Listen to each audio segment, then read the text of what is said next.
Bonjour, dans cette vidéo nous parlerons de comment calculer une somme algébrique. Passons d'abord aux définitions. Une succession de nombres séparés par des signes moins ou plus s'appelle une somme algébrique. Elle est constituée de termes. 8 plus 7 moins 9 est bien une succession de nombres séparés par des plus et des moins, donc 8 plus 7 moins 9 est une somme algébrique. En ce qui concerne les termes, il y en a 3, 8, plus 7 et moins 9. Maintenant, voyons une propriété qui va nous aider à calculer. Dans une somme algébrique, l'ordre des termes peut être changé.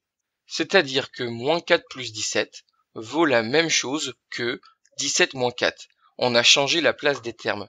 Attention, un terme est constitué du chiffre et du signe précédent. Ainsi, après avoir changé l'ordre, les termes sont inchangés. Ici, le terme moins 4 a bien été déplacé avec son signe.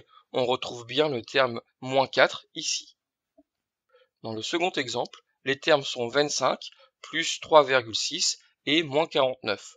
Je peux les mettre dans n'importe quel ordre, 3,6 puis plus 25 puis moins 49 ou moins 49 puis plus 3,6 puis plus 25. Comme je le disais précédemment, cette propriété va nous aider dans les calculs.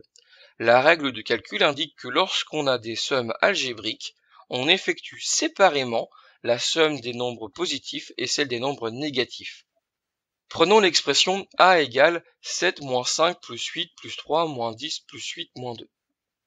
J'ai bien une succession de nombres séparés par des plus et des moins, c'est donc une somme algébrique.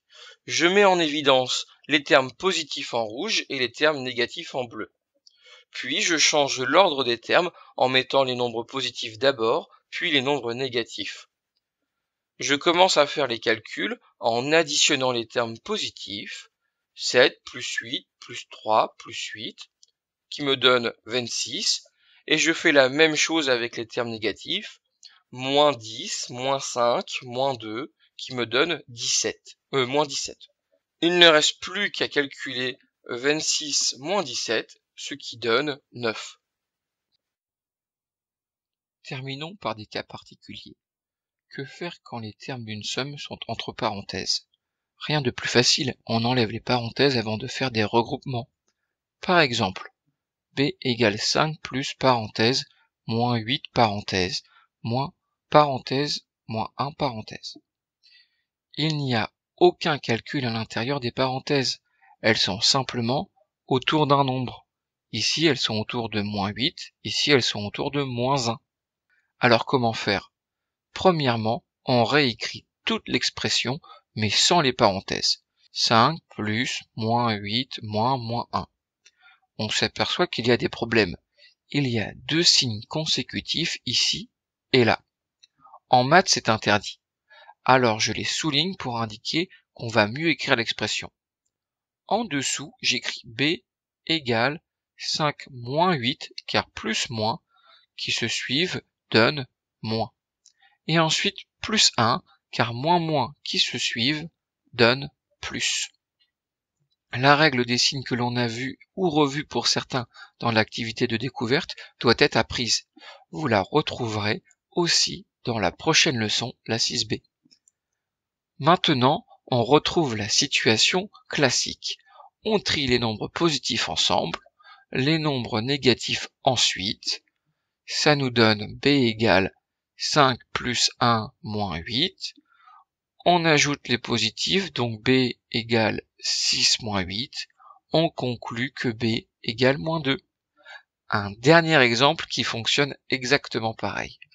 C égale moins 4,2 entre parenthèses, moins plus 3 entre parenthèses, plus 5,8 entre parenthèses.